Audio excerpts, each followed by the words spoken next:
Hivi ni kweli umeridhika na hali ambayo unao sasa hivi? Maisha ambayo unayaishi sasa hivi umeridhika nayo?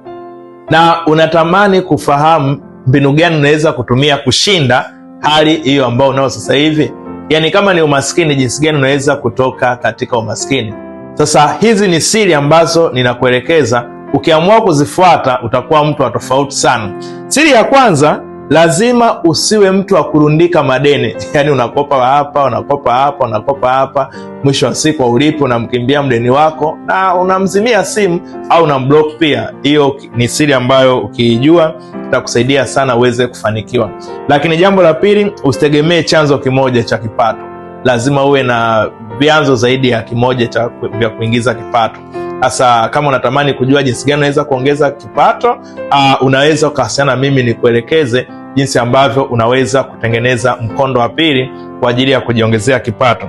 Lakini jambo la tatu, anza kuishi chini ya kiwango cha pesa ama mshahara unaopokea. Yaani kama unapokea 500,000, basi usiishi kama mtu anayepokea 1,000,000.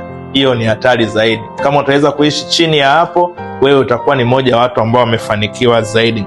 Lakini jambo lingine, lazima uwe na nidhamu ya fedha. Usiwe tu mtu wa kutumia fedha kwa sababu ya vile ambavyo unakutana navyo.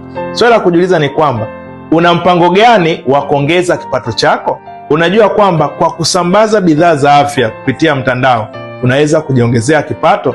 Kama wewe ni moja ya mtu ambaye unatafuta namna ambavyo unaweza kuongeza kipato chako, basi chukua namba zangu, tuwasiliane, nikushauri na kukuelekeza na kufundisha namna ambavyo unaweza kujiongezea kipato kwa kusambaza bidhaa za afya. Kumbuka kwamba mafanikio ni mchakato na hakuna